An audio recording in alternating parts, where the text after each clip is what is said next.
It's no secret, Israel and the Arabic countries have never had a good relationship. In fact, they've always had a pretty terrible one. 3 wars, dozens of diplomatic conflicts, and all kinds of accusations. The Arab-Israeli conflict was one of the hottest in the second half of the 20th century. So when you have problems with your neighbors, well, you have a problem, but if your neighbors are the largest oil producers in the world, well then you really have a much bigger problem. This is especially true when you consider that Israel has always been considered something of an energy wasteland. All attempts to find oil there were unsuccessful. Now, it is true that up until 1979, Israel had a nice ally in the region. Can you guess which country this was? Well, you might be surprised to learn that it was Iran. Yep, that's right. In the times of the Shah of Persia, Iran was a close ally of Israel. After all, they both had a common enemy, and that was the Arabic countries. For the first time, we see the new Shah arriving at Parliament House to take over the reins of office in succession to his abdicated father. These countries had such a close relationship that in 1978, Israel offered the Shah of Persia help in building nuclear power plants. Yes, really. However, that all changed in 1979 with Khomeini's revolution. From that moment on, Israel and Iran went from being good friends to, well, great enemies. The thing is that Israel has always had 2 main weaknesses. The first is its bad relations with countries in the region, and the second are the difficulties they've had ensuring their oil supply, especially when facing conflict. The Minister for Energy in Israel admitted in 2014, Israel's situation is complicated. We don't have diplomatic relations with most of the countries from which we import oil. Yosef Paritsky. However, it seems as if all of this is about to change. God's gift. God's gift. That is the definition Benjamin Netanyahu, Israel's prime minister, gave to the latest discoveries made in the Mediterranean Sea. Discoveries which might change forever the strategic reality of the conflict region of the Middle East. But now you are probably wondering, what might those discoveries be? Well, pay attention to this map. Each yellow piece represents a newly discovered natural gas field. And these are not small fields either. The last of them to be found, known as Leviathan, is one of the largest reserves found in the last few decades. Israel has done everything they could since 1952 in order to find oil or gas in their territory so that they could achieve energy independence. But up until the year 2000, all of their attempts, they were unsuccessful. If we were talking 10 years ago, 15 years ago, and I said Israel would find a big amount of energy and be almost totally independent when it comes to energy, you would think that I am crazy. We were the country of milk and honey, but when it came to oil, we left it to our neighbors. Nati Birenboim, Tammuz Group. However, everything started to change in the year 2000 thanks to technology, when a Texan company, Noble Energy, found the first reserve in the open sea known as Mare B. This first one, it was small, but it was a turning point because they knew that under the sea, on the seabed, there were surprises waiting. So Noble Energy kept exploring the bottom of the sea, and in 2009 they hit the jackpot.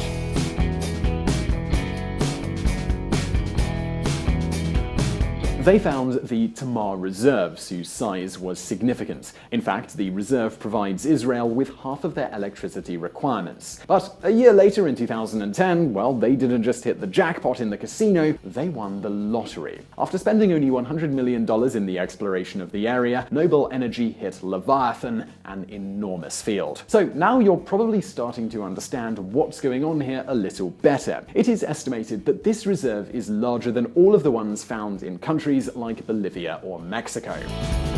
And well, this is not the end of the story, because most of this area is still unexplored. In fact, geological studies have indicated that there is much more natural gas 5,000 meters below the surface. Oh, and there is also oil. Moreover, the government estimates that the Mediterranean could be holding a colossal wealth in natural gas and oil, and well, this falls within Israeli waters.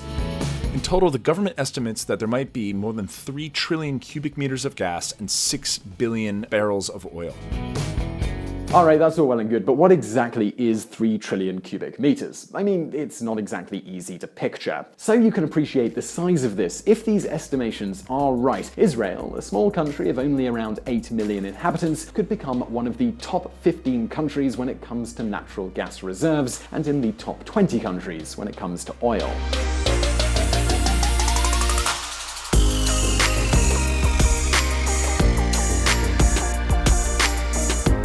And this is not just for Israel. Exports, they've already started. At the end of 2016, Israeli companies reached an agreement with the government of Jordan to become its main supplier for the next 15 years. It's a contract worth more than $10 billion. Between 50 and 60% of that money is going straight to the coffers of the Israeli government. That's right, dear VisualPolitik viewer. In the next few decades, the government of Israel is going to get an income in the tens of billions of dollars. And if estimations are confirmed, we would be talking about hundreds of billions of dollars. And there's more. It looks like Israel lacks continental oil, but there could be massive quantities of shale oil, the type of oil that can only be extracted through fracking. And, well, they've already found the first reserves. This means that not only is Israel going to achieve energy independence, but it could even become a new energy power. Now you might know why Netanyahu has referred to these fields as God's gift. A few years ago, Golda Meir, the ex-prime minister, told this famous joke. Let me tell you something that we Israelis have against Moses. He took us 40 years through the desert in order to bring us to the one spot in the Middle East that has no oil. Golda Meir. Well, it sure looks like this is no longer the case. Add to this discovery the fact that Israel is one of the most innovative countries in the world, and it's entirely possible it could soon become one of the world's wealthiest countries. Oh, it's also probably important that we mention another player here. Can you guess who were the first to have an interest in these reserves? It was the Russians. Yep, again, really. Gazprom actually tried to buy them. This all indicates that Israel could take a part of the Russian gas market share in Europe. And as you already know, energy means money and influence. New allies. The international situation of Israel, it's always been controversial. Wars, political conflicts, UN resolutions. The Israeli Minister of Foreign Affairs has to work harder than Santa Claus on Christmas Eve. Consider the last events from the UN. UN Security Council passes resolution demanding end to Israeli settlements.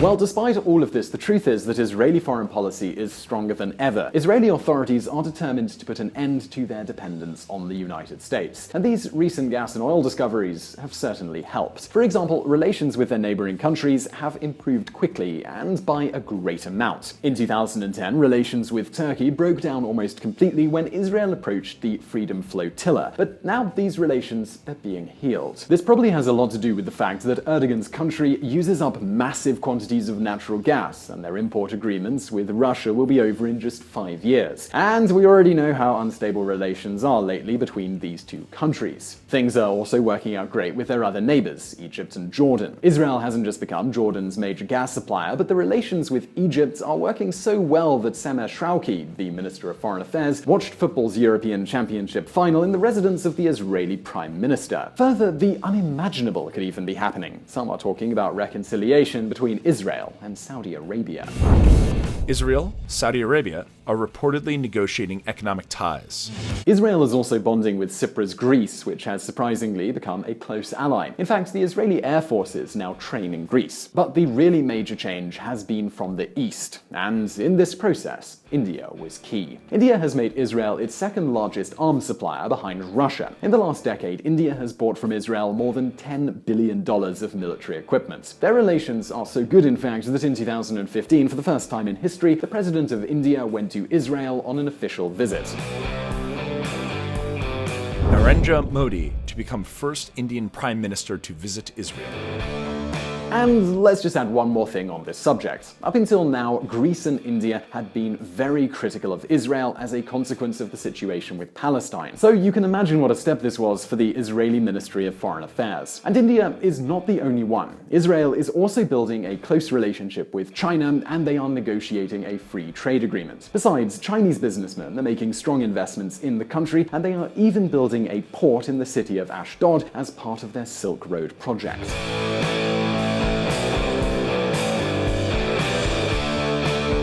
Further relationships are developing with Vietnam, South Korea. It really seems that anywhere in Asia, Israel is a total success. And oh no, we haven't forgotten about Donald Trump, who for now has committed to this. It's our true friend over there, and we're going to protect Israel 100%.